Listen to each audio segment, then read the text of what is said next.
My name is Carter, your class, and welcome back to the channel. Today I'm doing Hinduism, Buddhism, Jewish, Muslim, religious aspect detail. We break down Hinduism, Buddhism, Judaism, Muslim, and religious aspect. Hinduism. Arriving at comprehensive definition is difficult. The religion defines our desire to define and categorize it. Hinduism has been variously defined.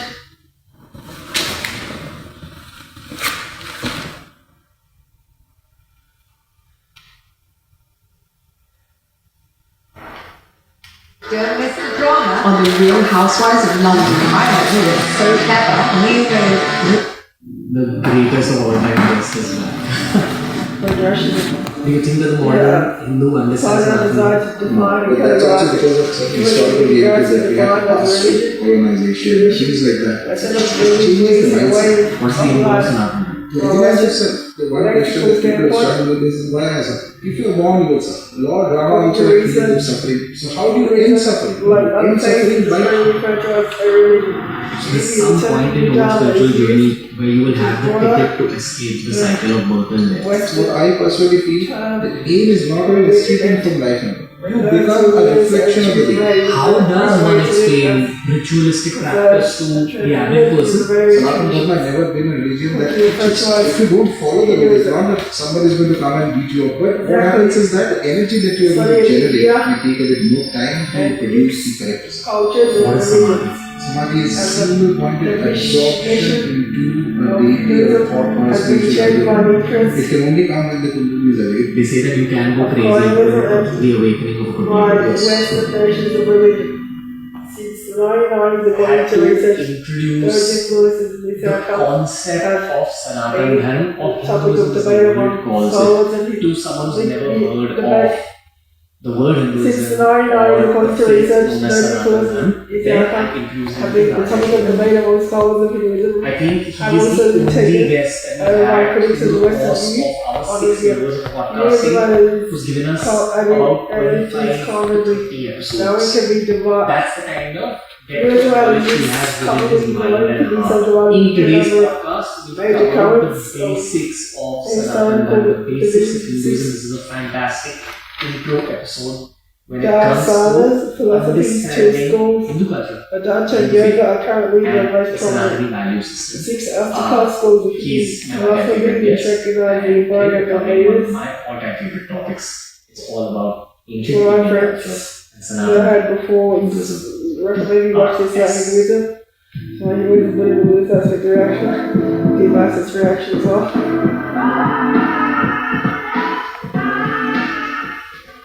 6 after-class schools of Hindu philosophy which recognize are the ways of greatest of all time Yoga by Shakti How is it? That's about primary deities or deities. It's been a couple of years since the first ever conversation that we had with you because of the basics of Tantra. Right. Vishnu, What I Shaivism, anticipate is Shiva, that in these Shaktism, last 2 years there's been a lot of subscribers of studying the these channel 3 years, who are which is overall probably because meeting you it for the is first all time. about And equally according to secondly, research. I hope that friend this of mine, a friend of mine told you conversation about makes it to the Can't global name it today, but realm it's one of my friends. because there's a lot of people all over the Buddhism world also known as who do not have a correct understanding of the word Tantra and as well as a correct Vinaya understanding is of what India religion based on the teachings attributed to the Buddha. So this is almost like One a great teacher retelling of the first episode. in the 2 years in, after you put me through some practices as well, and after we've had the so world's many fourth largest religion with so about this might be 320 long, million followers but known as welcome Buddhists. back. They comprise 4% Okay, how of are the you? population. The Fantastic. Iraq We start Muslim energetic claim as Shramana movement in the 5th century BC. Goes through much of Asia. Judaism is a neighborhood 150 ethnic religion that comprises the collective Absolutely. spiritual, These are the cultural, and legal traditions of the I Jewish think a people great and place to Jews. start this We got conversation Judaism is as to their biggest explain the what Mosaic covenant, which Sanatana Dharma, they believe was established between God and the Jewish people. who have not Religion been is considered one of the earliest monotheistic religions. Islam is an Abrahamic short answer to monotheistic this would religion be, based on the Quran and there is a teachings. multiplicity of Muhammad. philosophies, Here is paths, also and Muslim deities to which have organically Number 2, doing developed in worldwide this and the world's specific second largest landmass installation of called India. And We also they have been react tied to together Hinduism, a larger Buddhism, let's say philosophical reaction. string that passes through Aspect the and I'll tell different you my leaves of the report for mala. reaction. Like if you're wearing a necklace, It's a there's a string good that video. passes through. So there is a organic philosophy that connects all of these together. So there is one reality that's called the reality is It's very good. I love this video. settled for something that is both saguna, which is it has qualities, as well as nirguna, which is beyond qualities. This is what the West calls God and the world calls the divine. Divine, yes, but God, let's not bring God right away. God is equivalent to what we call Ishvara, Exactly. where this Brahman takes on a kind of a divine personality. So Brahman is not with or without a personality. It is something that we can imagine and something that we cannot imagine. That's the It's Brahman. beyond human imagination. It covers everything, yet it is beyond everything. Next, worshipping of the Brahman is a little difficult for most people because you need to have a soul that has already gone through all the cycles of birth and rebirth, and your karmas, your desires have been fulfilled. So there is nothing else that you want. So that is why there is this philosophy that says neti neti, which means that you say that not this, not this, not this. When you remove everything, that which is left, beyond which there is nothing, that is the ultimate reality. Now this is the perspective of the sannyasis, monks who have given up life. So they want their perspective to be that of the Brahman, which is a very neutral perspective. Neutral means it is completely unbiased. It sees good and bad, day and night, dharma and everything in a kind of balance. Just close to this, but something that is formed, sarguna. Sarguna is one of the word guna means quality, something that has a quality. And name also is a guna. So there are these cosmic beings we call devatas, deities. Lord Shiva, Durga, Ma Durga, Kali, Bhairava. These are deities. Okay? These are very fantastic beings, almost in the realm of the Brahman only. That we worship these beings. And when we worship these beings, they have their own innate qualities and specific nature. So the worship is tailored according to their nature and qualities, and accordingly, they will provide certain of those qualities as blessings to us. So, to put it mildly, Hindu, if I have to worship, say, if wealth is an issue for somebody, they may worship Mother Lakshmi, Goddess Lakshmi. She is the deity of the wealth. Okay? If you worship Bhairava, for example, he removes fears from an individual. So you become stronger inside. Okay? If similarly, if you want wisdom, for example, you might worship Saraswati, or you might worship even Neela Saraswati, which is the tantric form of deity, tantric Paddhati of deity. So basically, there is a collection of these great grand gods, deities, which have, each of them have their own gunas and tattvas. Gunas means qualities and tattvas is their fundamental essence. Okay? And the worship methodology is based on these qualities. So which means when we are worshipping, we are trying to get close to the devata, to the deity. Devata is the term we use.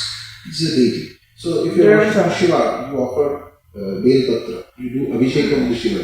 If you are worshiping Vishnu, you offer Tulsi. The same in a very simple manner. So if you are worshipping Devi, you do homas and there are depends on the deity. So it is the worship methodology is designed based on what is it that the deity likes, and we follow accordingly. So basically there is a democracy of choice among the followers of Sanatana Dharma based on what they want and their own nature. So somebody may want to worship Krishna because that's perhaps what resonates with you. Somebody may want to worship Hanuman, somebody may want to worship Tara. Okay, it depends on what resonates with you, because the rishis are the ancient masters who saw the Vedas first, noted them down, kind of. They saw them means the Vedas are supposed to be eternally existent in the ether.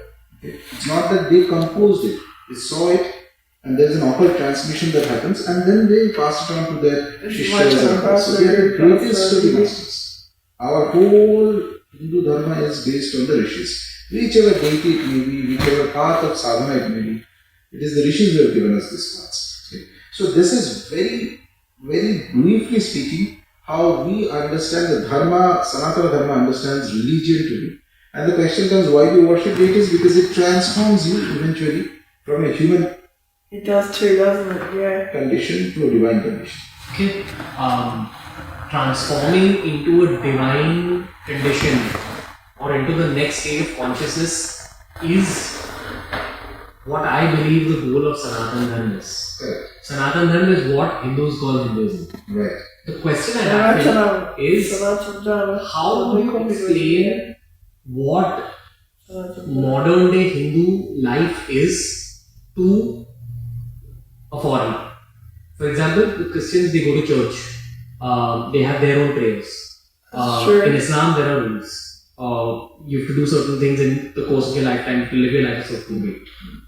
What is the Hindu equivalent of that? I think there's very few rules that are followed by every single Hindu. Right. And the West knows certain rules about Sanatana Dharma, which is that we don't eat beef. Correct. That we have multiple gods. Right. And that this is a mystical faith.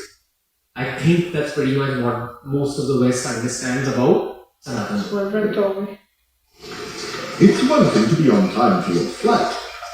It's another thing to have lightning strike.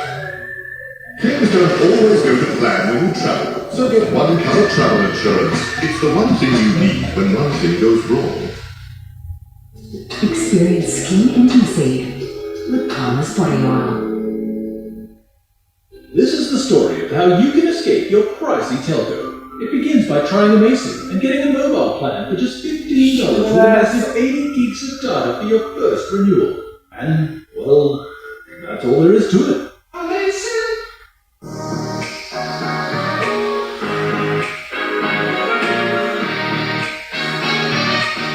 Is your puppy not sure how to puppy yet? Our team will teach them how to pee, play, and behave for a while. Would you disagree with me? And or the next question is, what would you Check it like? out, bro. I completely agree with you. That's So, true. basic idea, as I just explained, is that there is a democracy of choice that's given to the followers of the Dharma, Sanatana Dharma, and accordingly, one can choose. So there is no compulsion that you have to worship X deity or Y deity or different other deities. So according to the devata that you want to connect to, there are certain rules in which you proceed and you follow those rules and you practice the path of Upasana.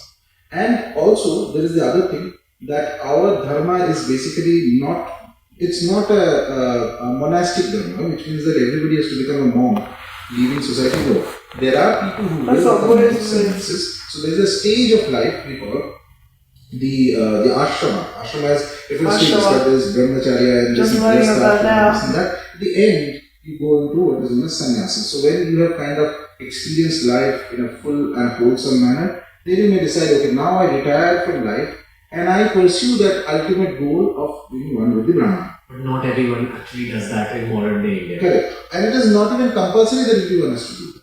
There is another misconception that people may have, because it may seem like, you can do whatever you want type of thing. But that's also not true. So when you are engaging in the upasana of a deity, then the rules according to which the upasana has to be done, that are fixed. You cannot change them. So for example, the restriction of on consumption of beef is universal across all sampradayas, all branches, all methods of worship. So whether it is the Vedic method or Tantric method, that is a non-negotiable. That's a clear border. Okay. Then accordingly, if you are worshipping Shiva, then maybe you have to offer Bel Patra. You cannot just randomly change to something else and say that, oh, it's just about bhakti. No. So those rules are important because those rules help you to realize the deity. Okay. So that is the key idea in my opinion when so far as the Upasana Paddhati is concerned. So an average Hindu may have his Ishta Devata, a deity he likes best. Ishta means good, the deity that does good to you. Somebody may be a Ganpati Upasana. Upasana means basically somebody is doing worship of the deity. Somebody may be a Bhairava Upasana. Somebody may be a Durga Upasana. So you follow the rules of the method by which you can approach the deities. Alright. You mentioned something about methods of worship. Correct. Very crucial We got different to talk about this because this is something that worship. modern day Hindus That's what I think. mostly don't understand. Yes. And often there's clashes between different sects of Hindus over methods of worship, as is the case with any world religion. There's different sects and there are issues between the sects. So let's talk about this modern day manifestation of different Hindus misunderstanding each other but also let's talk about methods of worship in general. Right. So, that's correct. So, there are different sects within. So, instead of the word sect, the word we use is sampradaya. Sampradaya is a method of worship. Okay? Or a particular somebody connected to a deity or followers of a deity.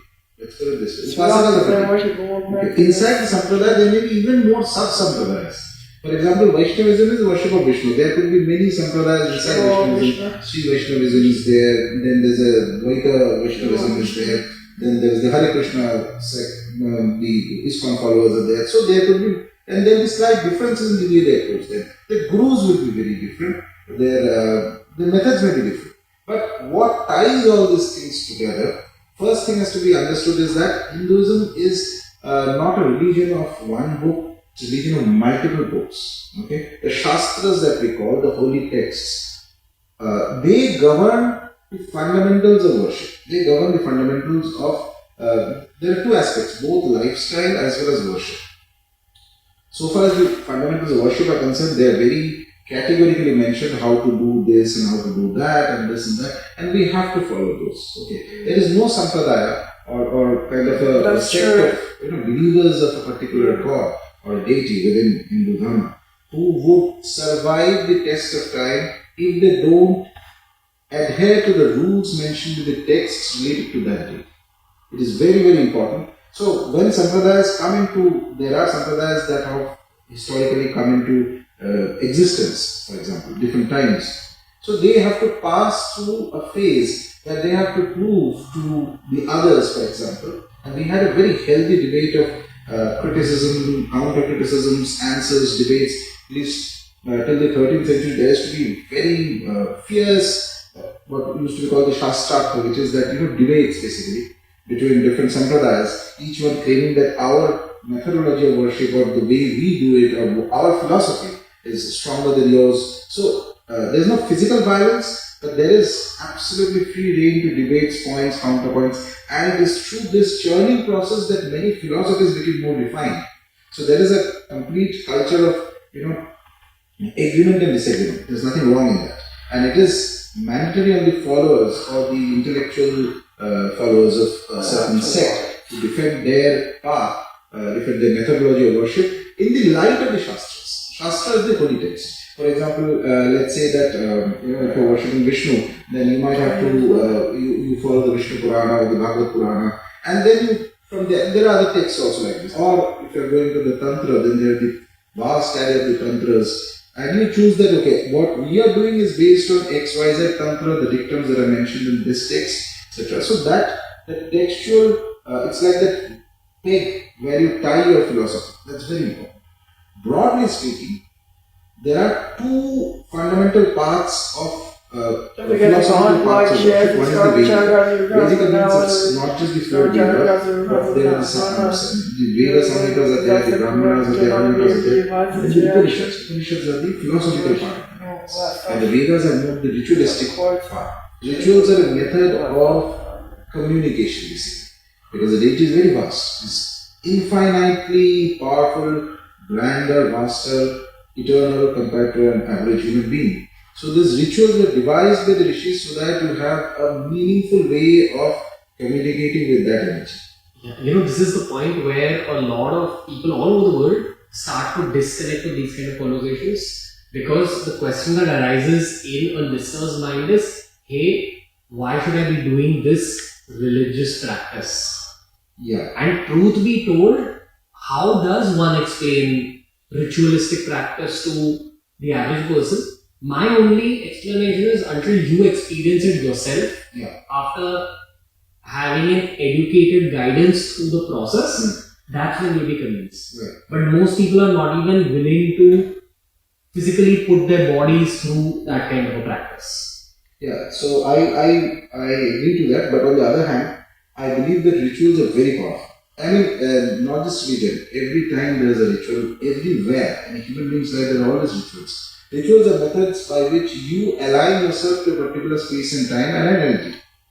Yeah, I mean, the reason I'm bringing this up so much is because I've been in countless rooms where if I'm trying to explain this aspect of Sanatana Dharma, I'm stopped by someone else saying, no, you know what, bro, this is where I switch off. But the only answer I have is, hey, experience it yourself. If you feel that way after a month of performing a ritual regularly, then we'll revisit this conversation. My only take in this is that, first of all, our dharma, Sanatana Dharma, has never been a religion that preaches. So we have not had, we don't normally, broadly speaking, in most of the places, we don't go ahead and say, you should follow this, you should follow my God, or this or that. So if you don't want to follow it, absolutely fine. There's no compulsion. But if you want to follow it, you have to do this. It's like this.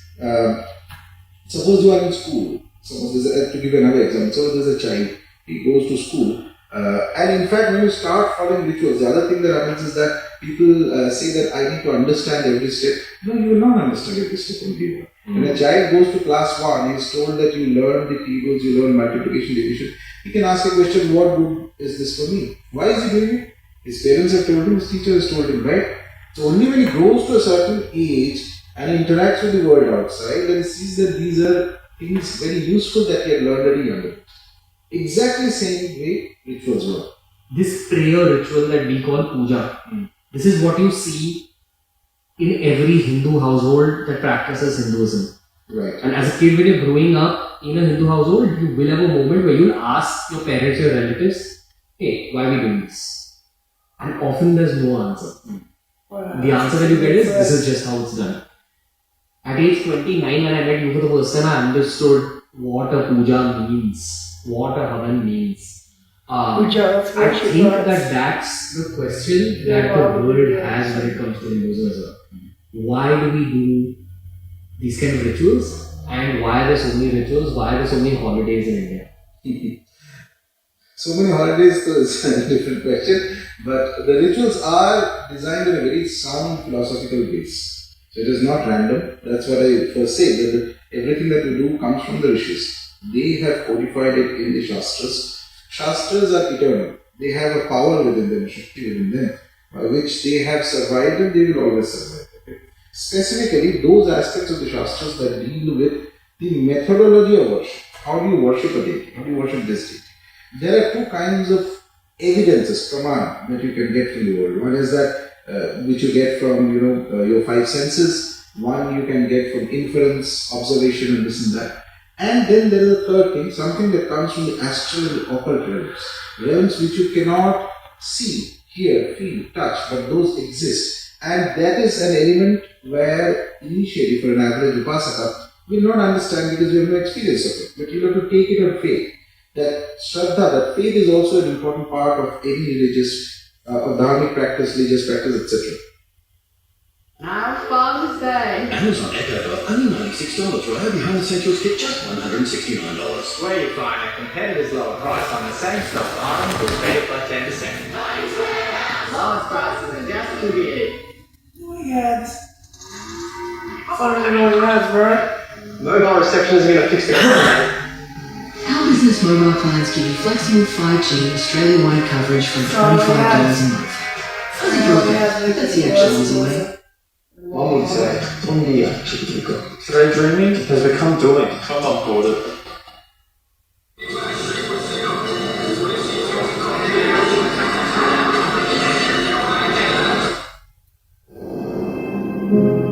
Whatever your lifestyle, discover.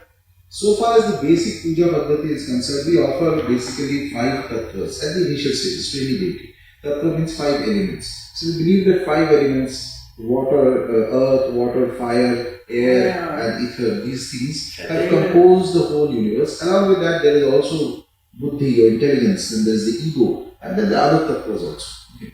So these things, or these 5 elements are the materialistic, the crux, the foundations on which the world that we live in, the physical world, is created. So whenever you are worshipping a deity, one of the basic pujas we do is that you offer a little bit of something that represents the Prithvi Tattva, which is the earth element, then something that represents the Jal Tattva, something that represents the Agni Tattva when you're lighting a diya, something that represents the Vayu Tattva. Okay, when you're chanting a mantra, what is it? It's the air that is changing. Okay.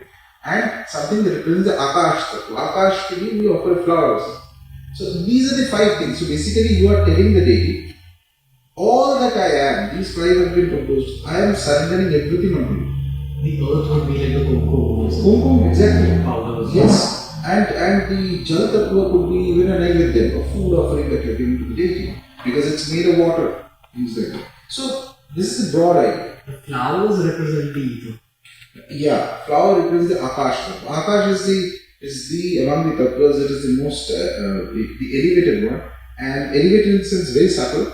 It's not easy to reach the Akash Tattva, but anybody who practices will have to eventually reach and pass through the Akash Tattva. Gotcha. Okay. This is a basic explanation of what a Hindu prayer ritual is. Right? Yeah. Or we reference as puja. Yeah, this is what we do as a puja. There are elaborate methods, but this is the basic one. Okay. In an even more basic manner, a lot of Hindus in the modern day will have a small temple in their house, or they might even have a small statue of a deity, light a diya next to it, keep an incense. That's true. They do have small statues of deities in their house. Yes, for good fragrance around it. And just maybe not even know mantras, but have their private prayer and just have a conversation with their deity. Is that also accepted in our faith? Yes, that is accepted. So it is. There are 2 ways of doing it. One is that you do it in a proper manner, by which if you do it as I mentioned. So these are the rules. If you don't follow the rules, it's not that somebody is going to come and beat you up or something like that. But what happens is that the energy that you are going to generate is going to be haphazard, may take a bit more time to produce the correct result. This is where I want to bring in the fact that there are very, very deep layers of mysticism intertwined with Hinduism, and many Hindus don't understand the process. Now, how do you explain mystical benefits to the average person who's all over the globe? For me, it could be as simple as just having a calmer mind. I think if you think it's the right way to move forward, let's begin by explaining what a mantra is, because that is also an aspect of puja, and then we can head into the world of mantra. Okay, fine. So mantra is basically a set of divinized words, okay, by which one is able to connect to the energy of a deity. Very simply put. Or not just connect to the energy, sometimes a mantra may be a set of divinized words that may manifest something. Okay? Somebody may chant a mantra for good health, somebody may chant a mantra to get rich, or some financial benefits. But majorly the mantras are directed towards the deity. True, Brian, that's very true. As a way of correcting. So it starts from the Vedas itself. The Vedas itself are the Vedic the slokas of the Veda, verses of the Veda are mantras in themselves. Even the names of deities are mantras. So it's a way in which you manifest the energy encoded into it, that mystical saying, chant or something like that. But it is non-changeable. That is very important. Each mantra has its own structure. It's like a chant or a line or whatever it may be. You cannot modify it in any way. Okay? Some mantras, for example, the Vedic mantras may require an intonation of chanting also, not just normally chanting. A particular way. What is intonation? Intonation, your voice modulation is required to do it, okay, specifically. But so far as the Puranic mantras, the Puranas which came in later, mantras that come to us from the Puranas, or the Tantric mantras, it is not always necessary to have an intonation. Many of the chanting is done mentally, internally. Okay? And as one keeps chanting the name of the deity or the mantra of the deity, it helps the individual to connect with the deity. That is the first and the fundamental method of Devadavas. Deity worship, apart from the puja and all that is the external elements that we are giving. Mantra is something very personal. It flows with your breath, with a recitation. So it modulates your breathing, it modulates the Vayu Tattva inside you, and it can lead you to the Akash. So mantra japa is the key method of Upasana in Sanatana Dharma. And you're allowed to pray to more than one deity. Absolutely. Absolutely. In fact, there are many people and many advanced people who worship more than one deity. It's perfectly alright. Yet there's a battle between the followers of multiple deities. Yeah, so it's not exactly a battle. I look at it as a culture of healthy conflict, let's put it this way. So it's perfectly alright, criticism is fine, answering the criticism is also fine. In fact, the battles that happen today, I feel are much less than perhaps that used to happen at a much longer time. Really? Oh, there was a 600 year of intellect. 600 years, yeah. Exchanges, kind of, for lack of words, cast up for battle between two of the biggest Vedantic philosophies of Advaita, which is the non-dual philosophy of Adi Shankaracharya, and the Dvaitavada of Madhvacharya from South India. And 600 years, one after the other, greatest of stalwarts from each of the camps, and they were people with excellent, much beyond the average IQ levels of an individual, both spiritually, intellectually, in every sense. And they kept arguing with each other, discussing, debating their philosophies, and trying to show why their philosophy is better than ours. 600 years. It's not even one day thing. And who won in the end? It's not about who won. Debates never end. My understanding of debates is that they never lead to winners or victors. Those who, losers, or it's the wrong word, but people follow what they have to follow. But this literature, now this is, the quality of the debate is very high. That is to understand. It's not about, mudslinging and all that. So they are the finest of analysis of the philosophers. Okay, and saying, okay, I follow this, you follow that, yours is wrong because of X, Y, Z reason, and that an intellectual from that side says no, yours is wrong because he counter analyzes that and gives a rebuttal to that. So like this it continued for 600 years. God. Why did it stop at year 600? I think people got tired. Okay. Do you think that the modern Hindu understands nothing? No. Broadly speaking. Mostly no. What percentage of Hindus do you think actually understand? There is some, but majorly they don't. But that's also because of certain historical realities that we had to pass through in the last century or so, because of colonization and things like that, etc. So a country that is already colonized or there are foreign powers, it changes the mindset. So you look at life in a very different way. Once independence comes in, you think that perhaps the first thing that is required is a more materialistic growth in life, and religion and dharma can be in also rank. So you don't focus so much on it. You think that dharma is anyway to carry on, it's alright, I can do some puja. But the main thing is that how do I get a better job, how do I go abroad, how do I make more money and things like that. This has been the mindset for many decades in India post-independence, which has also resulted in various misconceptions when it comes to understanding of dharma. And I am talking about Hindus only, not non-Hindus. It's now that there is a sudden reawakening of interest among Hindus to understand dharma in the right manner and practice that dharma. At least some change I definitely see even among the youth. Okay. Yeah, I think Gen Zs are way more into spiritual practice than the predecessors were. Right. An outcome of the times and information being that much more widespread. And honestly, I hate saying this, but mental health issues being that much more widespread. That's also maybe another issue. Another point. Yeah. When your head gets completely scrambled, eventually you turn to what your soul knows the best, which is practice and faith. You spoke about misconceptions in modern day Hindu minds. Can you speak about some of these misconceptions? No, I see on the top of the mind, the first thing I mentioned, for example, there is a common misunderstanding that Hinduism means just, there are no rules, I can do whatever I want. The other unfortunate aspect of Hinduism, Hindus are that very, very often, a large section of them have not cultivated the habit of reading the scriptures. Today we live in an age where every scripture is available. You just have to buy it from any, the shops that publish these books or the internet, etc. And you need to have the patience to read them. Okay, you may not understand it directly, then there are good commentaries on it, but nobody spends time reading them. What's a great starting point? You can, if I always say that the best starting point means if you are an Upasaka, say you want to worship Devi, for example, so you read the Devi Bhagavatam. So you pick up a text, a Purana, relate to the deity, and then read it religiously, read it multiple times, read it with commentaries. And every time you read it along with the practice, it is going to bring about a change in your understanding. See, the scriptures are like this. They are like great works of art to sustain for many, many centuries, because every time you read it, your consciousness has changed and your understanding becomes more refined. Same happens with scriptures. How to green up your balcony with plants that enjoy the coast as much as Check out the epic celebs who are joining me on the Amazing Race Australia.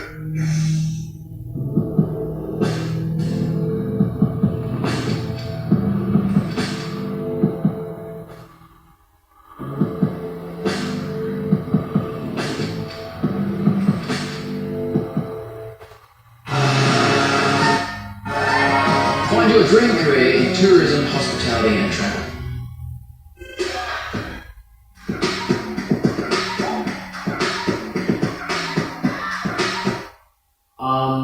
For the longest time in my life, I thought that all of Hinduism is encapsulated into the Bhagavad Gita.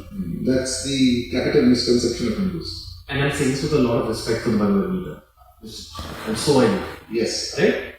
Let's talk about the Bhagavad Gita in general first. Then let's talk about this misconception. I love the Bhagavad Gita. I have multiple, translations or commentaries in the Gita that I keep my own references. It's a fantastic text, but it's a text of Vedanta. You have to understand. I mentioned this initially. Hinduism is the religion path of multiple texts. It's like a library. Okay? So you go into the library, you see the catalog and you decide, okay, I want to read books on geography. So you go to the section of geography. I want to read on physics. You go to the section of physics.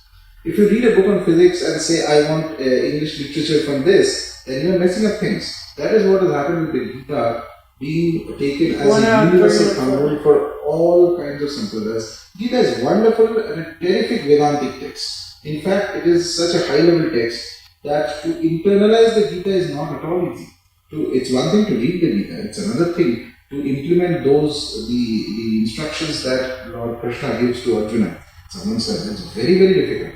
It's a text only the highest of sannyasis can internalize in their life. Reading is not enough. He does do that to Arjuna, but I've never heard that until now. It's very true. It's not a book. Gita is not about mantra japa. Gita is not about just reading. The Bhagavad Gita, they're talking about it's virtues of Hinduism. It's about internalizing that into the smallest of activities in your life.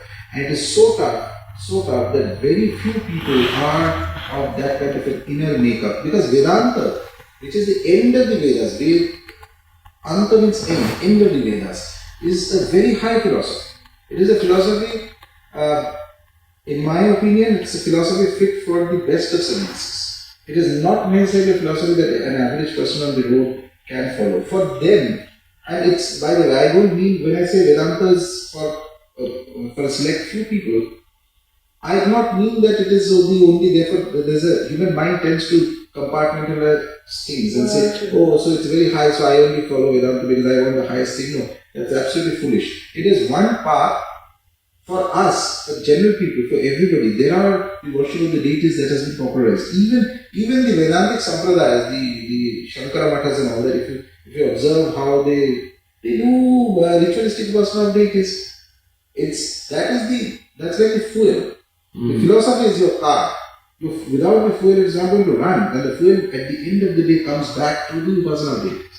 So even if you don't understand the philosophy fully, I love that analogy he's using about the fuel at the end of our car. Have a solid practice of connecting to a deity over years, it is going to bring about transformation. End of the day, that's true. the goal of dharma is to transform the deity. Okay. What's written within the Bhagavad Gita? It's a communication between what's written in the Bhagavad Gita, which is like the story. What Krishna and Arjuna in the battlefield. When Arjuna is facing a dilemma. Okay, Arjuna is facing a tremendous dilemma that till now the war was building up. There's a conflict between the brothers and it reached a point when all negotiations of peace have failed completely. Krishna finally announces that now it is going to be war because nothing else can be done. So he goes there, he's in the battlefield, and then he suddenly sees that the other side comprises of his own relatives, people he has grown up with, his own gurus. In fact, in traditional Hindu Dharma, guru is very high. You cannot, you cannot attack your guru, or you cannot do anything. But this text is so powerful, it creates a setting where Arjuna is a man of action. He is like a man who's very dharmic, who's very he's not an intellectual. He's not the guy who will sit behind a desk and contemplate things. He's a man of action, and he's a terrific warrior. He's a dharmic warrior. He is faced a dilemma where he has to fight with his own relatives, with his own gurus, and not just fight, perhaps even kill them in the battlefield. And then he is confused in his mind, and he tells Krishna, who is the divine, who becomes his charioteer. Okay? He tells that it's better, I don't want to go into the fight. What is the use of all this? I'll just retire. And secondly, and this conversation is right at the beginning. And he says that suppose we fight and I kill them, then what happens is that it causes a disbalance in dharma. Many things in the societal perspective of that era. One of the arguments is what is the use of fighting against the gurujans or the relatives and all that? Better than that, let's just leave everything. So a philosophy, if there were a philosophy which would believe that the ultimate goal of life is retiring from life, then you'd say the best advice is that leave everything and go. But Krishna does just the opposite. He starts his conversation by saying that you speak like a pandit, like a scholarly man, but you don't have that kind of depth of the reflection that in activity that a pandit actually has. So basically, he's trying to say that your words are power. And then he slowly builds up an argument step by step that lasts for 18 chapters. First he says that you are a Kshatriya. Kshatriya is a warrior. A warrior should not run away from that.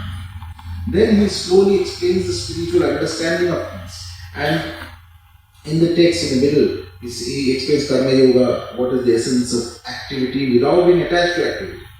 Before that, in the chapter 2 itself, he goes and explains that who is a Muni, who is a Rishi, who is a spiritually elevated person. He is devoid of anger, devoid of hatred, who has a self-controlled mind, whose mind is single-pointedly devoted to the divine. That is a man of high intelligence. Like this, he gives various explanations. Then he elaborates on Karma Yoga. How do you attain that while you are in life? So he says that you perform your activities, perform what needs to be done, but do it with a certain degree of detachment. And once you do that, then your Karma Yoga slowly perfects. Then there is Jnana that comes, knowledge, wisdom. Then in the course he also explains that how to attain liberation from life, completely, moksha, so that you don't come back again. Next he even goes about the properties, the nature of the divine, the Vibhuti Yoga, which means that how the divine manifests as the best of all things. So that's a beautiful chapter, I think the 10th chapter of the Gita, where he's speaking in third person. He's saying that among the Vishnus, Vishnu is the clan in which Krishna is born. Among the Vishnus I am Krishna, among the Pandavas I am Arjuna. Okay. Among the Rudras I am Shiva, like this. Among the warriors, the generals, I am Skanda. And then he goes on, among the gamblers and the art of gambling. So basically he's trying to say that in any given set, the best of that set is divine. And it could be anything, it could not be somebody, see, even gambling is using it as an example.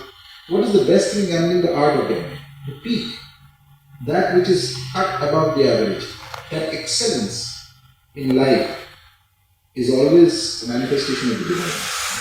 Okay? And then he changes, he shows his Vishwarupa, the cosmic form. Krishna shows his cosmic form. Arjuna then bows down to him, says he gets scared because he's never seen like that.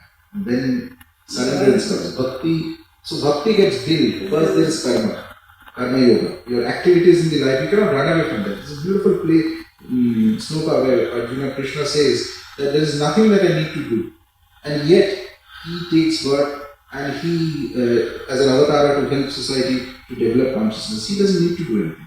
There's absolutely no obligation, he has no duty. We have duties to our parents, this and that. We are not independent, nobody is independent, right?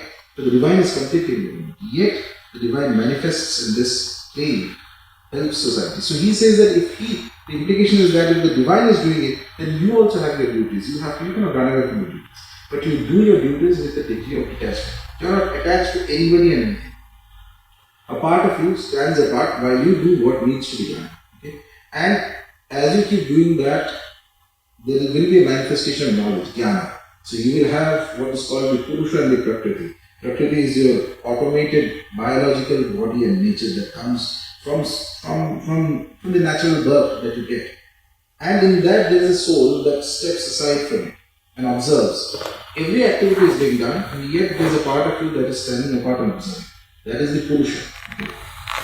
And I think after that is Bhakti. When you see the divine, any form, any manner, any deity, and mind you, the Gita is such a powerful text. It is not only Krishna. If you are a worshipper of Kali, for example, you can as well in your mind replace that these conversations are happening between Kali and say as an Upasana. She is telling us. Could be anyone. So that is why in Bhuti Yoga he takes it to the third person. He is saying that among the Vishnus and Krishna, who speaks like that? Who speaks like that? He is not saying, so he is saying I among the Pandavas and Arjuna. So he has transcended his own, even the form of Krishna has transcended who he is. Okay? And like this, so bhakti comes when you see have a divine experience. Then all these things immediately surrender. It's almost starting to fall into place now. After that, then there are various other explanations of Asuric nature, Daiva nature, all these explanations Krishna gives to him. What is the way of the world? He explains the importance of the scriptures, why it has to be followed. And he says that you have to follow the methods that have been given. Because if you don't do that, then you are following your own mind. So if you follow your own mind, you will not succeed in this path of sadhana. If your mind was capable enough, you would not need the advice in the first place. So that is why this is there, that is why this path has been set. And as you follow it, you develop yourself. Another important concept is that while the divine has both dharma and adharma. So the word dharma comes from a root which means to sustain.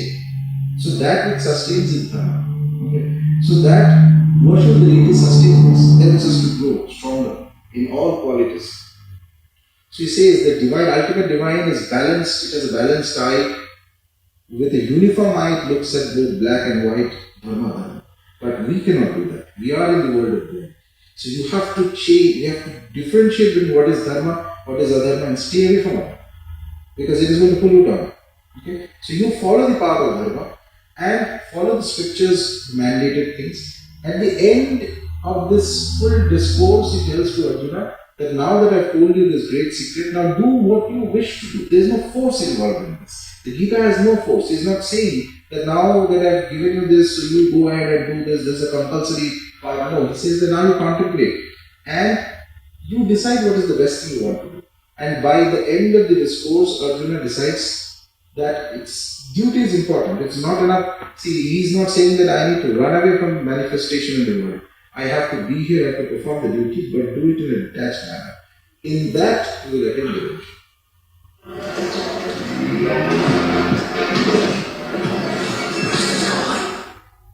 Doing something scary just takes 30 seconds of courage. So I did it 30 seconds at a time.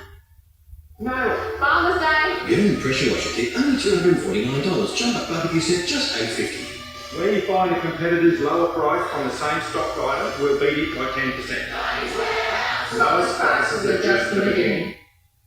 With HubSpot's Breeze Content Agent, you can create attention-grabbing campaigns in an instant.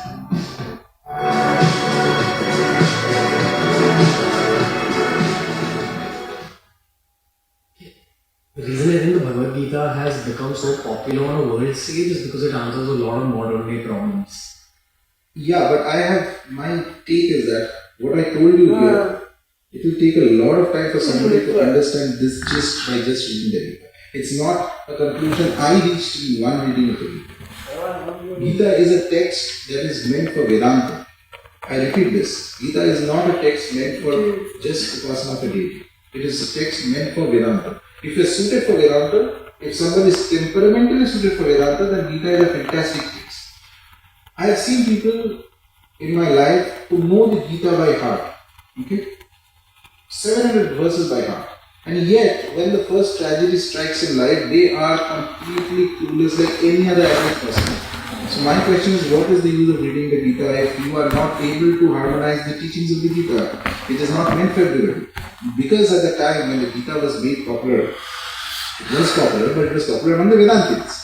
At a time when there was a certain amount of, it happens in a colonized state, the Hindu intellectuals and the others, they wanted one text which we could show that, see, it synthesizes our philosophy. The same questions that you have, it was even more. Today the world is at least well connected. That time the foreigners came in and they see that, oh, they are like completely clueless what is happening in this and that. So, we just have one text, we follow this. That is what happened with the Gita, and that went on till now with the basic understanding, given that Hindus don't teach anything else. So they have assumed that the Gita is by default the only humble text. No, there are other texts, all are beautiful. I think that this is a good point to open up the chapter on Tantra. Because in many ways I feel like it's the nucleus of Sanatana. At least that's how I look at it. But the word Tantra has unfortunately gotten a negative connotation. My friends tell me about tantras as well. There's like music I listen to that's tantra. In the public eye, globally, how do you explain Tantra to someone who's never heard of it? Tantra is a method of worship. Okay, fundamentally. It's a method of worship. It's true. Like there is the Vedic methodology of worship. Tantra is also a way of approaching deities and worship. That's the simplest explanation of Tantra. In Lord Shiva mentions in Tantras that in the Kali Yuga, the main Kali Yuga is the era, the yuga that we are in, cycles of time, where because of the huge amounts of general level of corruption, both physical corruption as well as moral corruption, and not just moral, there is sound pollution, all the corruptions. Okay? The quality of life degrades as the yugas pass by, and in this era, the easiest way and the most suitable way for human beings to connect to the deities, and the fastest way also, not just easiest, fastest way to connect to deities, same deities, is following the methodology of upasana given by the tantras and the agamas. Okay, so he says very clearly the Vedic methods will recite backwards, and it is the tantras that will come in the forefront and will become very popular. Now, the agamas and the tantras are texts. Okay. Okay, related, close related to tantras. Okay, so it comes like a transmission. It's Shiva who gives this, comes to the rishis. From the rishis, it passes down to great masters. They codify this into texts, and then we have various sampradayas of tantra. Now, we are, to give you an example, in the traditional reckoning of time, we are in 5,000 years of Kali Yuga. And Kali Yuga extends up to a huge amount of time. This is not even 5% of the total span of time. This is the traditional reckoning. There are many people these days who claim that Kali Yuga is over and all that. I'm not getting into that. Traditional Hinduism considers this is just the tip of the Kali Yuga. So there is much more level of corruption and degradation of the human race and society in general that is yet to come in going ahead.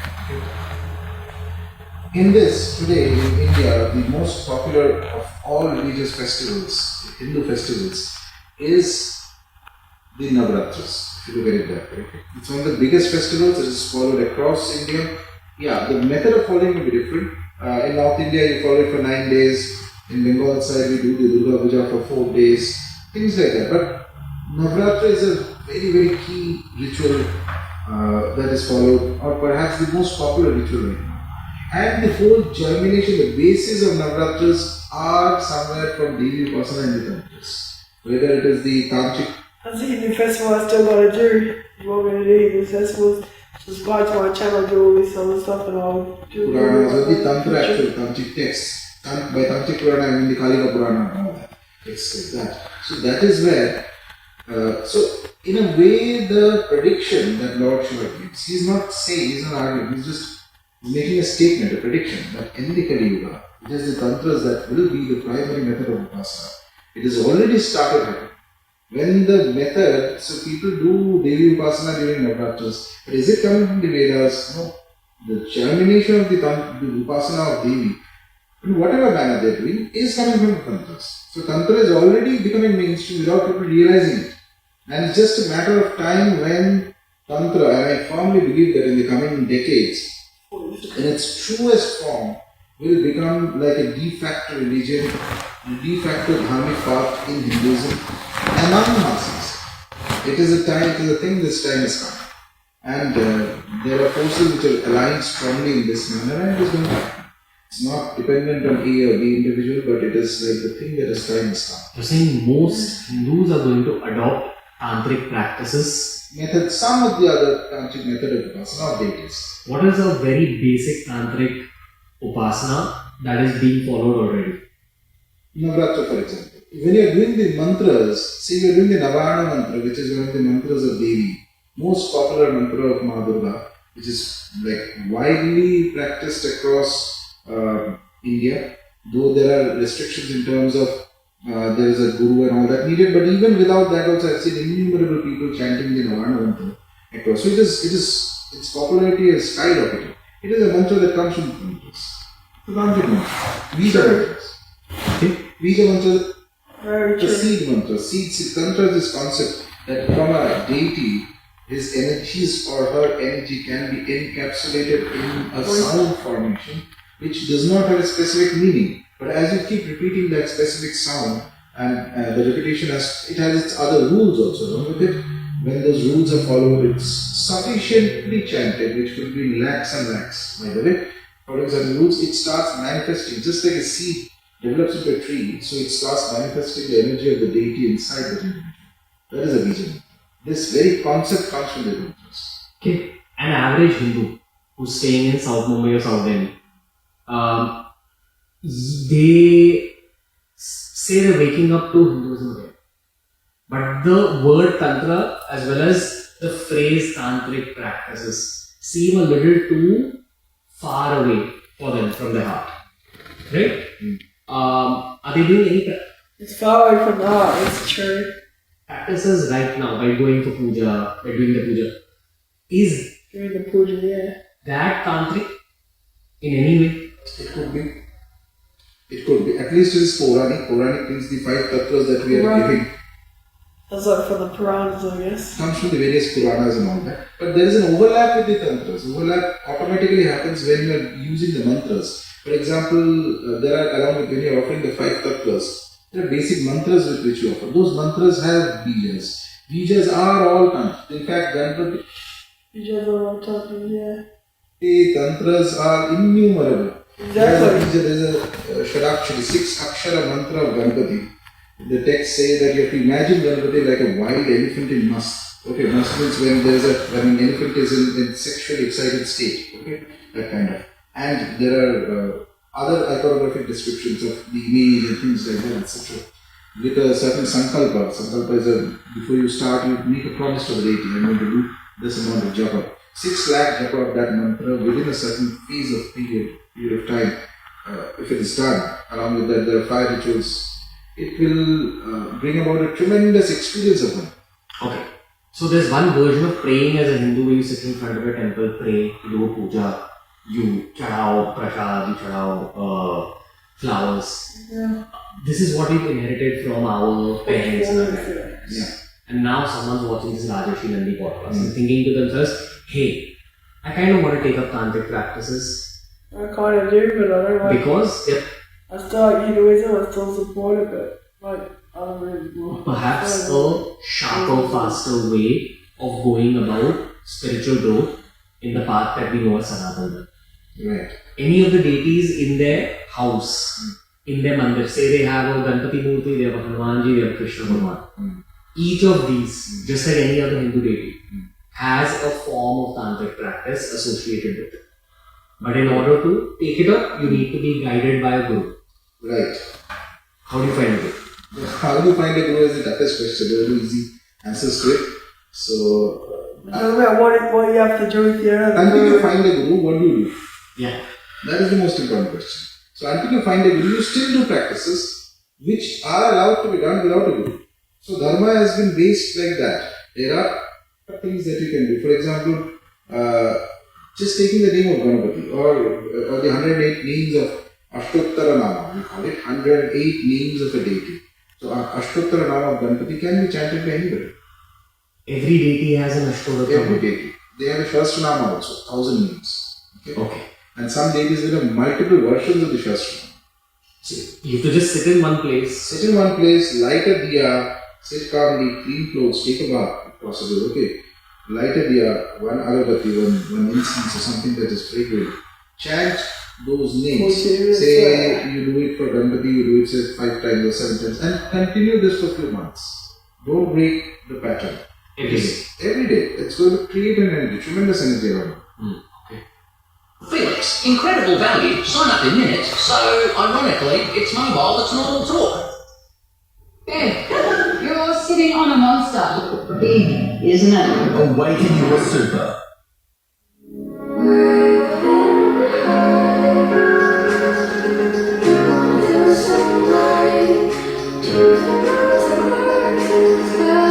Life's better when you move.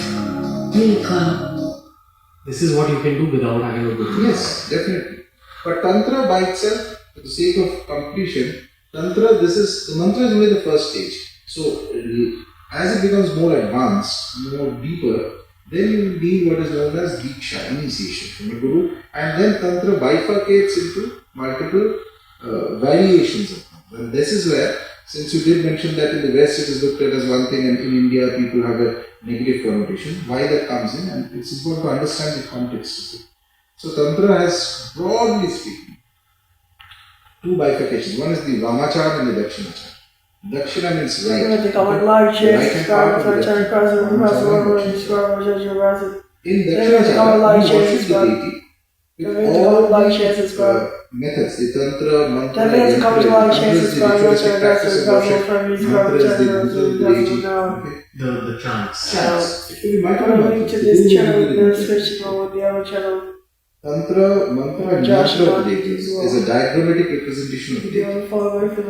And of course, the method in which you worship, which your guru will tell you, whoever is doing the asana. But you use only sattvic ingredients in the process, which means that you use vegetarian ingredients, and all that we consider as sattvic. Mostly vegetarian, but also coconut water, fruit juices, this, that, etc. as offerings. Vamachara, the left hand part, is considered as per the tantras another part of asana, and in the chronology of practice. So when we go to the oldest tantras like the Kularnava and all that, they mention that it is not a dichotomy between the right hand and the left hand part, but these are stages of progression.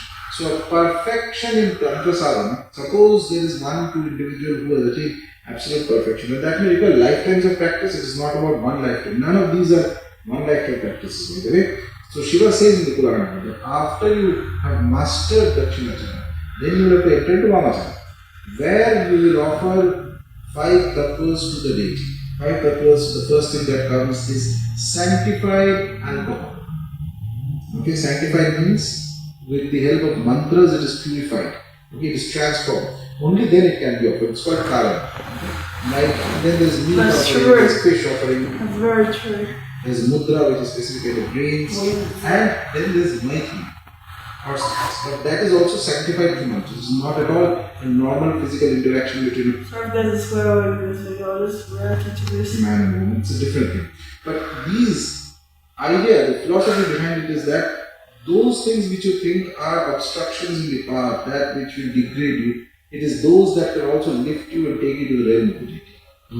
One who has passed through both of these two paths and perfected them, Dakshinachara and Vamachara, then becomes, as the next stage comes, the Siddhantachara, which means that he has the right understanding of the world. Siddhanta means conclusion. His conclusion of the world, his conclusion of the deity, his conclusion of the tattvas, everything is perfected.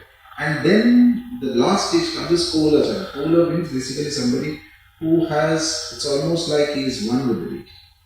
There is no difference. In fact, Tantras also have another thing which they classify human beings in 3 categories. One is the Pashu. Pashu is an animal. Everybody is an animal. By normal discourse, everybody is an animal. Once they take Diksha and start Tantra sadhana, they become a Veera. Veera means one is brave. Why is a Veera? Because he is fighting against his own natural tendencies, transforming them so that he becomes divine. And then the third stage is he becomes Divya or divine. So he says that one who is a Pashu, without an initiation, they do the basic practices. It's only via initiation, Diksha, when the Diksha ceremony is performed, then he becomes a Veera. This Veera stage is where all the tantras and texts come. This is where you will learn what to do, how not to do, how long to do. And Divya, the divine, is very rare. Once an individual reaches the stage of the divine, he or she did not follow rules. But that is only one in lakhs and lakhs may reach that stage. So we assume once Diksha is there, that you are in the stage of the Veera, and then as per the Shastras as per the command of the Guru, you do your practices according to your system. It is from this, the use of this 5 tattvas, that Tantra also gets misunderstanding among people comes in. Those who are conditioned to believe, for example, large portion of Hindus are conditioned to believe that upasana of a deity has to be only vegetarian offerings, only a sattvic environment. That is not always the case. I mean, in Eastern India, in temple like the Ma Tara's famous Tarapit temple, every day there is a fish and Hinduism has temples as well as what it's talking about too. that is offered to Ma Tara. There is meat that is offered. Exactly. Only that happens. Kamakya temple it happens. Kali temples in across Bengal we offer these things to Ma. Where do we offer these things? So these are the method of offering that we can offer. This all comes from the Shastras. You, as I say, right at the beginning I was mentioning in this conversation, that the Shastras are the final parameters. They tell you what to do, what not to do. So you follow things according to the Shastras and according to the Shastra of the deity. So when you are worshipping Tantrokta Upasana, the tantric method of worship of Tara, for example, Udra Tara is being done, and you are offering meat, fish, etc. It is as per the texts. Texts have recommended this. There is no question about it. There is no question of why and why not to do it. You can say that I don't want to do that, fine. You take another method of worship. You worship some other deity. You worship Krishna. For worshipping of Krishna, even in the tantric method, you don't offer anything non-vegetarian. You have to offer sattvic offerings. Okay? But if you are doing this, so these rules are set. It is not based on anybody's whims and fancies. Okay? These rules are set not from today, from the most perfected scriptures. So anybody who questions this, automatically, in my view, becomes what is called a disbeliever, a nastika. So somebody who does not have belief in the path will not benefit from it. As I say, we are not a religion where we propagate things. I am not asking. Nastika is what Buddhism is. That you have to do this. But if you have to do this, you have to do it this way. That has to be clear. Yes, there is Dakshinachara Tantra as I mentioned. So there are a lot of people say Navratri time. So far as telling the truth, you go vegetarian, which is okay. These are also there's that option very clearly there in the text. But what you cannot do is that you cannot question that why am I offering fish to Tara every day in the Tarapit temple, because that is perfectly aligned with the Tantra Shastras. Your lack of knowledge cannot be the parameter for deciding how to worship the deity. Perhaps if you yourself are passionate about being vegetarian, then choose not to go about Tara Upasana. Or choose the method by which you can do a Sattvic Upasana. So both methods are there. My point is that you should not question why it is being done, because it is as per the Shastras. Just like when you offer something Sattvic to the deity, like in Navratras, when Durga Upasana is done in many homes and people go completely Sattvic, especially in North India, it is fine. But what you cannot do is you cannot question why during Durga Puja Bali is happening, because that is from the Shastras. In fact, a 7th century, 8th century commentator, one of the greatest commentators from Eastern India, Raghunandan Bhatta, he mentions that Durga Upasana requires Bali. And what day it has to be given, what kind of Bali, all details are there. What mantras, in fact, there is a mantra that is chanted in the ear of the animal before the Bali is to be given. This is a mantra that is chanted on the kharga of the Devi. The invocation of Devi is to be done. So she is known as Bali Priya. Bali Priya means, very simply, what it has taken for centuries in the areas where Ramacharya is practiced, is that she likes Bali. Given that 60% of Hindus are anyway non-vegetarians, which is a very neutral, analysis report that came out. So, to say that there should not be Bali is steep hypocrisy. I mean, it is actually offering and sanctifying the food that you are doing, that you are consuming. Earlier times in Bengal side, we used to have, for example, shops when which sold non-vegetarian food. So, when meat was sold, it was mostly mutton and goat meat, not chicken. Chicken is normally not. Don't forget to comment, like, share, subscribe to my channel. So they used to have an installation of the first animal used to be a bali to the Devi. So that it sanctifies into a prasad. Like that. Okay. What are we working towards here? What's the end goal of all this? What's the end goal of Sanatana Dharma? Yeah, that's what. Divinize yourself. Change yourself as a human. That is the one one problem in the world across centuries. All philosophies is unity.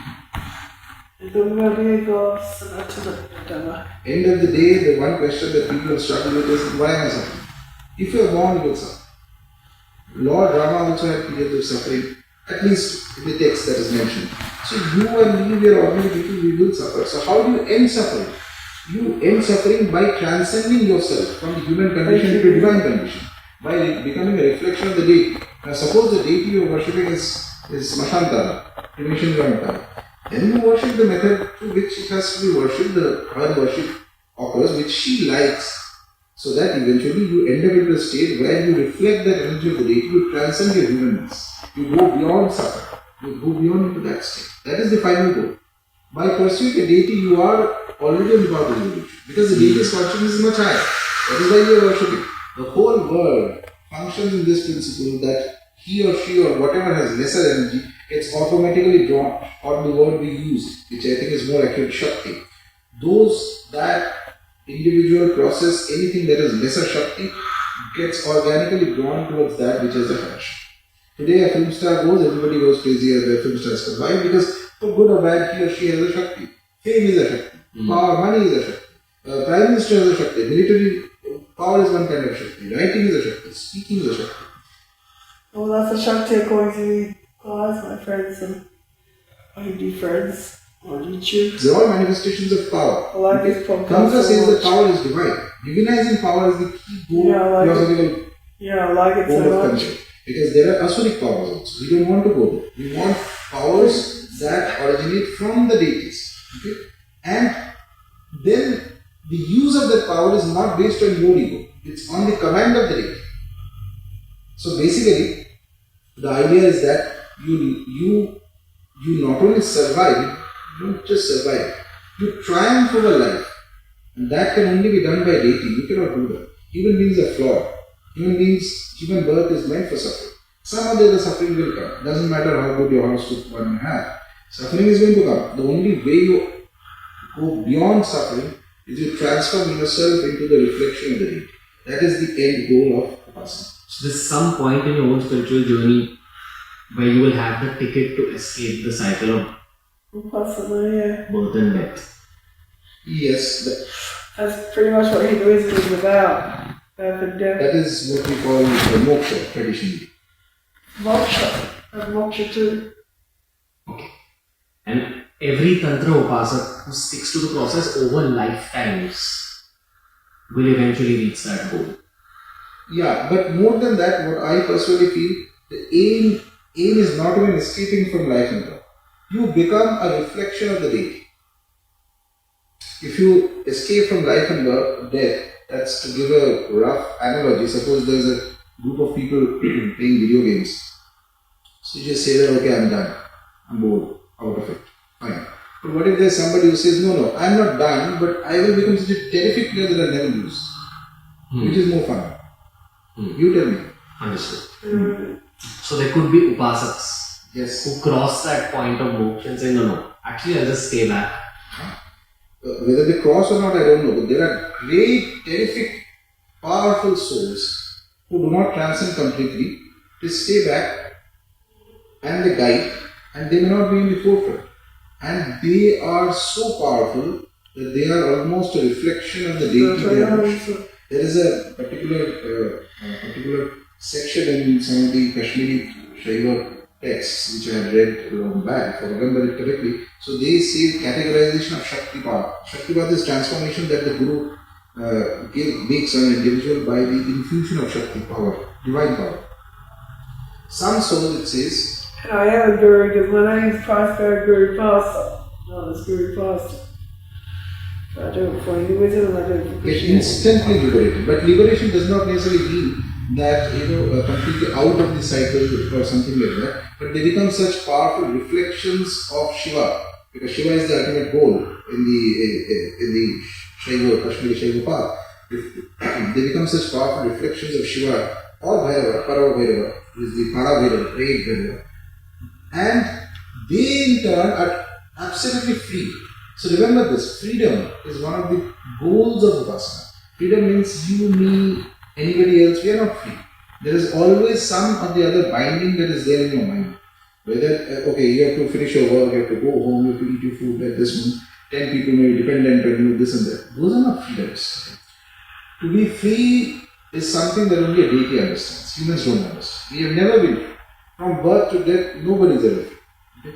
But there is an absolute freedom, and in that state of freedom, they can guide other souls also. Okay? They may not even have any sort of form. So there are siddhas like this in the Himalayas or other places, etc. They have not left the system. They are not the people who have just switched off the computer and said, I am not playing the game. They are in the game, but in a different manner, and they have tremendous amount of freedom. They have transcended the human ego completely. They have divinized themselves, and they do not make mistakes because they are guided by forces even higher than them. For example, just to the theoretical thing, say the famous being who is widely known as Mahavatar Baba. Somebody like that exists, but he is something. It's like the soul, the Atma. He can take up a body at will. So what does it look like? He can look like anything he wants. What kind of freedom is there? So he, wherever he may be, his consciousness, from there he can guide so many people. He doesn't need to manifest himself. What's the difference between Mahavatar Babaji and the divinity that the world references as God? What the word God means in the Western culture is different from what we mean in Hinduism. In Hinduism, we have a corresponding idea, it's called the Ishvara. Ishvara is a tattva, by the way. Ishvara is one deity who has tremendous opulence and power. But that doesn't end here. Remember, I told you right at the beginning that there is also the concept of the Brahman, which is even higher. So there is never going to be one mistake we should not do is try to tailor Hinduism according to the ideas of Abrahamic religions, because these two are separate paths. Have a healthy respect for each other, but don't fall into the trap that, okay, there is a God, so we need to have a God. No, we have a Brahman, which is higher than God. Okay. So, this is, if you look at the image, tantric image of Lalita Mahachaturasundari or Dakshina Kali, you will see that she sits on a throne where there are 5 Ishwaras. Imagine, Ishwara is a tattva. Tattva means a certain set of qualities. It is like you pass class 12 and you get a certificate. So whoever gets that certificate is an Ishwara, suppose. Okay, so there are 5 Ishwaras, Brahma, Vishnu, Rudra, and there is another Ishwara. They are holding the throne. On the top of the throne there is Sadashiva. That is another tattva. Okay. Sadashiva is, we already worship Sadashiva as a great, fantastic, all-powerful being. So these concepts are so vast that you cannot even imagine, by the way. By the time this image, it has been drawn, because it's passing on certain very deep information into the Upasaka's subconscious, into his psyche. The rational mind cannot fathom what is Sadashiva. It cannot even fathom Ishvara. Ishvara is so vast. Beyond Sadashiva, then there is Mahakal, if you are looking at Kali, okay, Dakshina Kali, and beyond Mahakal there is Dakshina Kali. You cannot imagine what is Sadashiva, you cannot imagine what is Ishvara, how will you imagine what is Kali? It is so vast. The idea this image was created is that through holy art, divine images and arts which also have their own rational logic in it, rationality that is based not the standard for the rationality of the 5 senses, but rationality of a spiritual nature which the rishis understand. They are able to transmit an energy into the Upasaka's subconscious mind by which he slowly transforms as he worships the Lord. So on day one you may not be able to, you can understand this in theory, but you don't fully understand. For example, Kamakhya. The image of Ma Kamakhya, if you see, very standard image. These days though, she's there on the internet everywhere. I see every second person speaking on Kamakhya, which is wonderful. But the image shows that there is a lion. On top of the lion there is a white, like a dead body. From the navel of the dead body there is a lotus flower. On top of the lotus flower there is a deity with 6 faces and 12 arms and weapons. Okay? That deity is Kamakhya. Now this image they say that the lion is Vishnu. Okay? On top of that there is Shiva. Shiva lying down. That's like the lion is Vishnu, yeah. Like a preta, straight preta, white preta. On that there is a lotus, that is Brahma. And then on that is sitting the great goddess. Why this kind of thing? What does it mean? So this much information you will get over the internet and text 100 times. There is a deeper essence of this image that will only come into the consciousness of the Upasaka after he has been worshipping this deity for a very long time. And it is not subject to the fact that just because you know the mantra of Kamakhya, you will understand what this image means. A simple interpretation is that the lion is Dharma. Okay. So basically, if you are only a person who is a fearless worshipper, fearless upholder of Dharma, because lion's first characteristic is that it is not scared. That's why the lion, not a deer, not any other animal. Lion is like a king. Lion is a fighter. Lion is something that's more aggressive. So you aggressively follow what is Dharma, regardless of the obstacles, regardless of adversaries. When that stage has been perfected in the Upasaka's life, then he becomes to the stage of a Preta. Preta means now he loses interest in material world. That is Shiva. It's like a cremation drama. You have nothing in the world around you that attracts you. You have already done your duty for Dharma. And mind you, this duty has to be something very aggressive because it's a lion. It's not a goat or a deer or a cow. It's a lion. That quality, that tattva is there. Then he becomes somebody who is so detached like Shiva. When he or she has reached that stage, after that there is a new creation that comes in. Lotus is signifying something of divine creation. And on top of that, the deity manifests. So these qualities, until one passes through these stages, you can keep chanting the mantras and you can worship. You will not realize that. There is this one last burning question I have in my head. The topic I want to speak about is Kundalini. Okay. And how it's linked to enlightenment, moksha, spiritual advancement, tantric practice in general. Because when you live in India, you get access to multiple schools of spiritual evolution. So you can go down a Kriya Yoga path, we talk about Kundalini and the power of the spine in that path as well. Kundalini is spoken about in Kundalini Yoga, the Kundalini is spoken about in Tantra as well. Yes. What we believe as Hindus is that there exists a Talking about Kundalini, which is part of Tantras. Form of energy in your lowest chakra. It takes the form of a serpent, and through the course of your own spiritual journey, the energy of that serpent is able to go up, travel up your spine, combines with. I was frozen. I wasn't sure I'd ever travel again. But when the Silicon Valley internship arrived, I remembered doing something scary just take 30 seconds of courage. So I did it. 30 seconds at a time. Who said setting up a tower out here couldn't be done? Get Aussie Broadband's fast, reliable internet plans backed by our local business experts from $79 a month. You're good to go! Aussie Broadband. That's the actual Aussie way. Just the two of us. We can make it if we try. Just the two of us. Serena, nothing compares.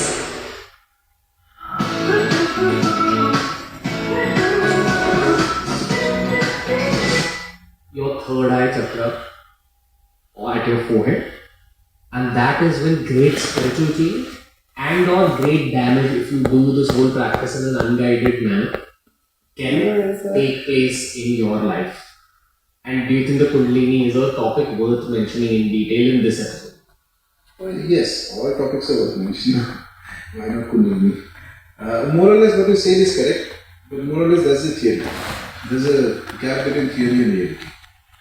So it is not that only when the Kundalini reaches here at the Shastra chakra that a person is able to spiritually advance. The moment the Kundalini starts, there is going to be an advancement. A change in reality, in the perception of reality. That is what the key thing about Kundalini is. It changes your perception of reality. Okay? And as it goes deeper, as the awakening of the Kundalini happens step by step, properly, and it's very rare for an individual to have the Kundalini perfectly awakened through all the chakras. It's very rare. Little bit of movement, yes, possible, etc. It automatically changes your perception, your clarity, your vision. It's like an additional power, Shakti, that is infused, like an injection that has been given to you by the divine, Now, Shakti is like a sword, double-edged sword. It can cut something else, or if you don't know how to use it, it can cut you. Okay? So that's why guidance is important. Kundalini was never a thing that was to be focused on without a guru. There's always a guru or a guide or a mentor who is needed who can handle this. Or there's a better way to handle Kundalini, by the way, which is worship of deities. So when you worship a deity, your Kundalini is going to first manifest as a deity. Yes. Your Kundalini is a tremendous amount of raw power that will be generated from within your subconscious mind. Okay. Tremendous amount. And that takes the shape of a deity. And this is a very deep concept. Since we are anyway coming into this topic, so I'll elaborate on this. The deities are great archetypes that are there. There's a Shiva, there's a Kali, there's a Durga, there's a Kamakhya, right? Somewhere in some plane. You are not going to reach them so easily. But as you keep doing your practices, the Kundalini will awaken one day on its own. If your practices are correctly aligned, as the Kundalini awakens, it will take on a shape and formation. Kundalini's nature, Shakti's nature is that it hangs on to something. Okay. It is like a fluid energy. Imagine water. Water, you can put it in a cup, it takes the shape of the cup. You can put it in a saucer, it takes the shape of the saucer. Kundalini does exactly that. Once it comes out, it's a tremendous force. It requires an aadhar, a container, to take a shape. There, if you have been worshipping a specific deity, it could be even Ganpati, for example, it will take the shape and formation of Ganpati, and it will create an astral formation of the deity. But your own personality, you will interact with it, you will have all the abilities that you imagine. You will start developing certain kind of, for lack of words, we call siddhis, things like that, special, very fine, very advanced amount of sensory as well as psychological ability, even to the extent of things which we call as, mind reading. Not mind reading, it's more like clairvoyance, clairaudience, various things. It depends on the individual. And eventually that formation in the astral plane of the deity will one day, if the practice is correct, when the Kundalini reaches here, or it comes here at a certain point, will take you to the actual deity and merge into it. So, sorry sir, you're saying that there's a point where Kundalini Jagran or awakening of your Kundalini takes place over the course of your spiritual practice, and post that point, if your body and brain are able to survive the awakening of Kundalini, which is also a key factor. They say that you can go crazy. Yeah, so the crazy aspects happen about 10, 15, 20%. Many of the people survive it well. But that by itself, just awakening the Kundalini is not spiritual. Okay, so that is like you're putting in jet fuel into your car. Spiritual development is reaching the destination. So, say if you've used tantric practices to advance spiritually, there will be a day where your Kundalini awakens. Yes. That leads to the formation of a deity, which is kind of your personal deity. Correct. But it is look, shape, form will be exactly like the deity that you are worshipping. So if you are worshipping Shiva, or if you are worshipping Kamakhya, for example, if a person has a Kundalini awakening, that Kundalini will take the shape and form of Kamakhya or of Shiva. It is not the original Shiva, but it is like, original Shiva is like an archetype, vast. It's not just for Hindus or don't forget to comment, like, share, subscribe, watch other cards in the present. Now, it will have an exact replica, reflection, and a certain my ultimate reaction is that basically but they interact only with you. It's a good reaction. It's a good video. You might hear it. There are people who do mantra sadhana, for example. I just very recently somebody is doing mantra japa, and then she started hearing sounds at a particular time of fire. Somebody wearing, women wear piles, right? So there's a Devi Upasana was doing, and you hear a certain sound. It's a very typical indication of a certain kind of Kundalini's activation. Is there any way to tell that someone is close to their own point of activation of Kundalini? One has to observe it carefully. There's no one thumb rule.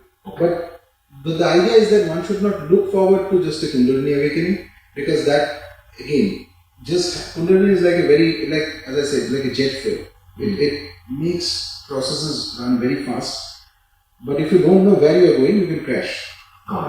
Just to add a bit to the last section that I was describing, the iconography of Kamakhya.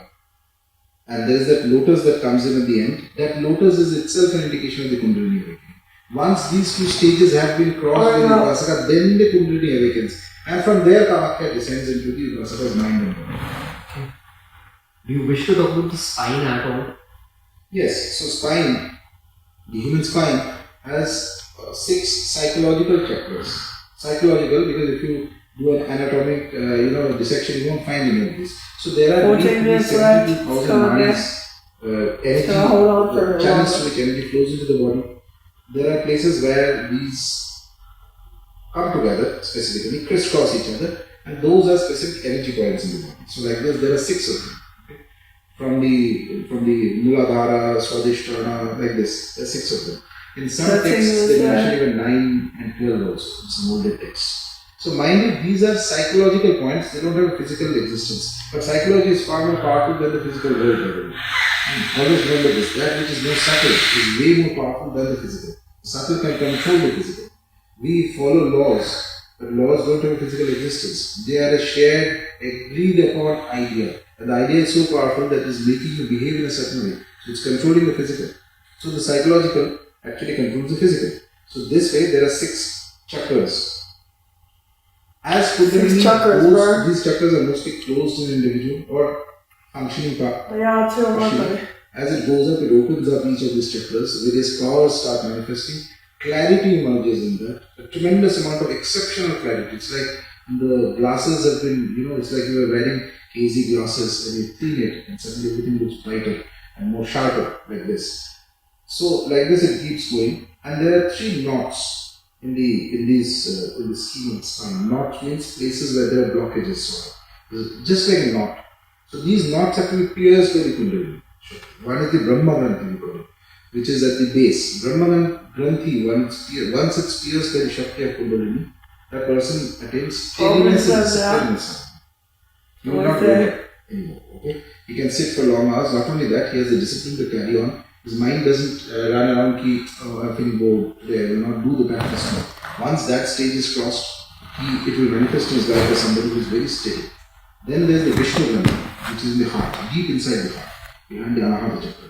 Vishnu Granthi, once it is open, energy gases, then you start having some sort of communication. Okay. Below the Vishnu Granthi, deity will not come. There are other things that will come. And finally, there is the Rudra Granthi, there is the forehead. Once that is pierced, then you enter into the Shvastra, which is a 1,000-petal lotus. Basically, and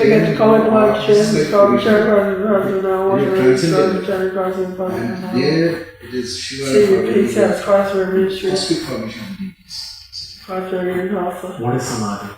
Samadhi is single-pointed absorption into a deity or a thought or a spiritual idea or mental.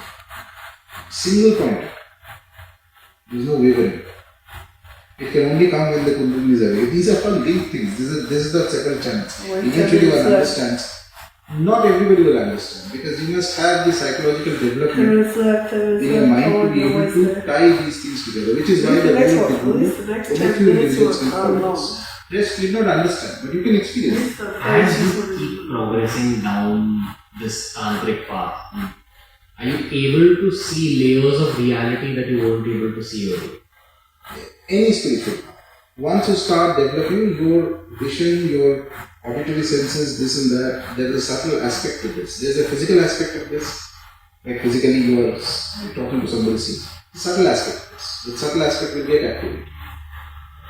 For example, in some of the descriptions of Ma Tara, she's been Attahasa. Attahasa is a loud laugh. Attahasa. Exactly. At a very advanced stage of Upasana of Tara, sadhaka will very advanced stage of Upasana. Literally hear that laughter of the deity. It's a fierce laughter, but before that you have to be steady enough to take that. So that it doesn't cause, somebody who is not fit for it will get a nervous breakdown.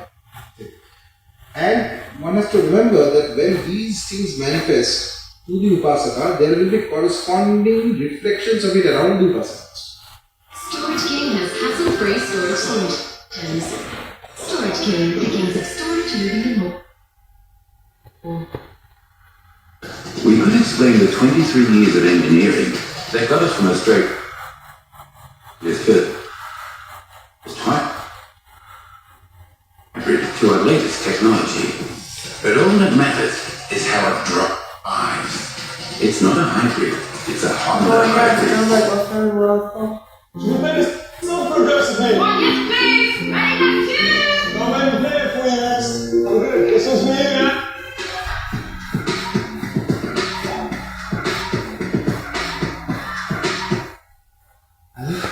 It's very important. Otherwise, how will you differentiate who is actually mad?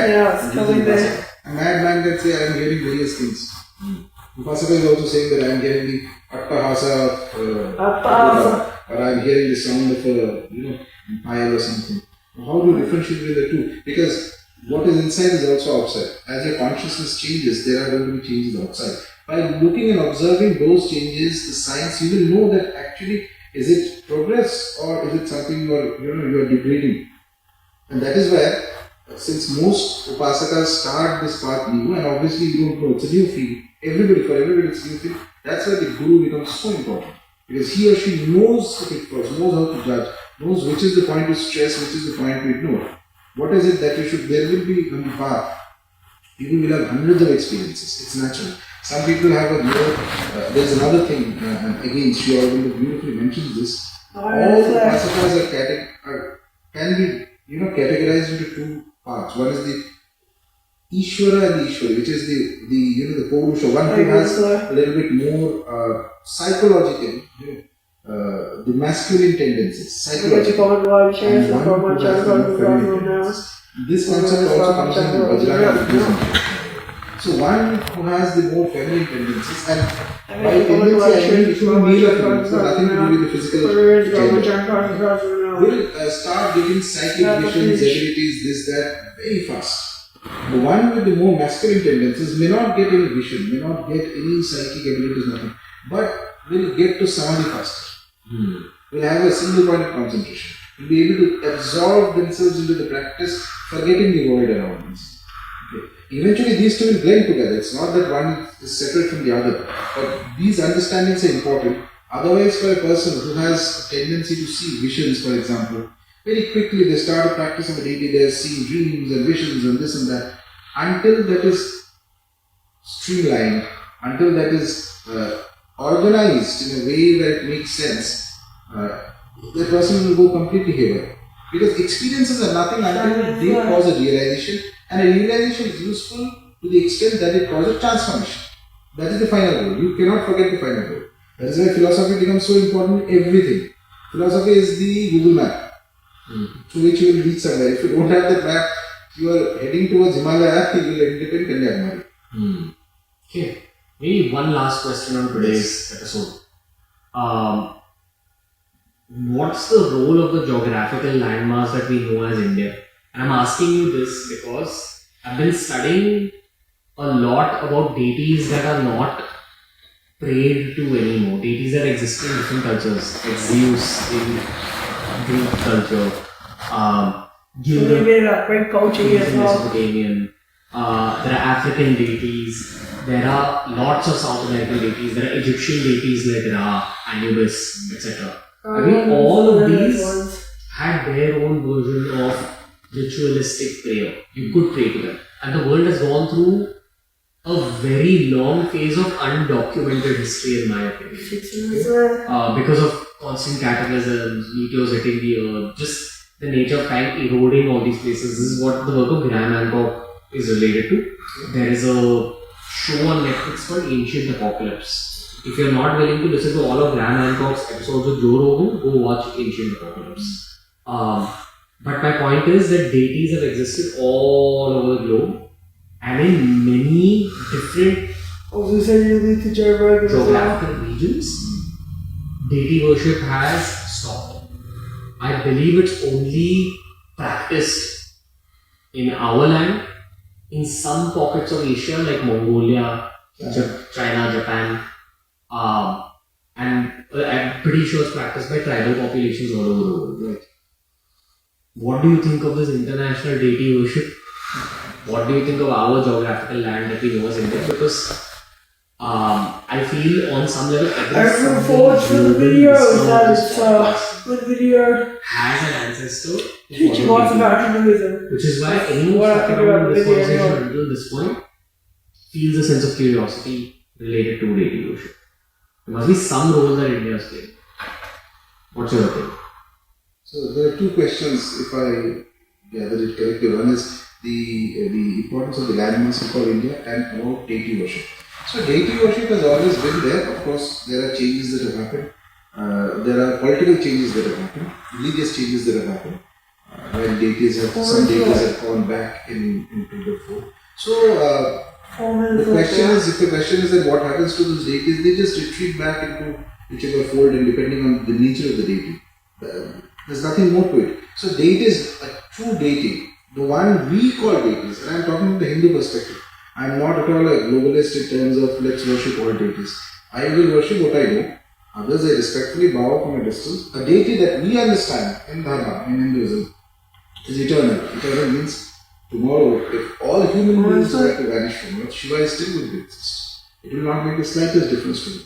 It's not going to make the slightest difference to Durga. It's not going to make the slightest difference to what we call Vasudeva Krishna. Okay. Somebody who is that ancient, that vast, for a culture stopping his or her worship for a period of 1000 years is a blink of time. They can re-enter anytime. So my point is that they have the power to change the consciousness of masses. That is what a deity is. Truly a great God, not the smaller things. Because between a great God, deity, and a human being, there are many other beings also. And our Dharma recognizes all this. There are existence of other things also. I'm not talking about those, I'm talking about the greatest ones. So deity upasana, I believe, is anyway organically again going to come. It's just a matter of time. It's there. It's not that it has vanished.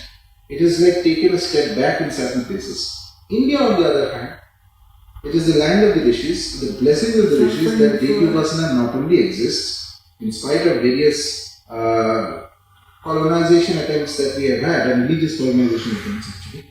In spite of that, the Hindu Dharma, the Sanatana Dharma, a multiplicity of deity upasana thrives well, and the it is never ever going to go out from here. Because we have the blessings of the greatest of spiritual beings. There's something about the Indian language that makes spirituality long sustaining, maximum stages of spirituality manifest most easily. There has never been a time in the history of Dharma, even when India was under the occupation of foreign powers, when great saintly figures, saints who are worshippers of deities. There is Ramakrishna who was born during the British occupation of India. And he sets up the Kali temple, and his disciple is Swami Vivekananda, who inspires generations of freedom fighters. India has always progressed because of the saints, and the saints are connected to deity persons. Where is the historical context to Hinduism and Buddhism and Jewish Muslim? Very historical context to all of that. One individual who follows deity upasana and reaches a higher state acquires great Shakti of the deity. Automatically everybody else will follow. I just mentioned some time ago that the first principle of world, of the universe, is that somebody with lower Shakti, things with lower Shakti will organically gravitate towards things with higher Shakti. A man with exceptional Shakti will organically pull people towards that. And it has always happened in India, it has always happened. It has never ever going to change. There's something very fully about this. Okay. That's a pretty big spot. This was a 101 and a recap on Tantra and Sanatana Dharma. I hope this helped the global audience especially and the audiences that have recently discovered this channel. Rajavi Nandita, thank you for returning to the show and thank you for blessing us. I think the biceps and I think that was the episode for today. This I think the biceps and I thank Rajashi Nandi who put a link to their channels in the description. And I'll link to my other video in the description on Hinduism and all that stuff. So you can check out on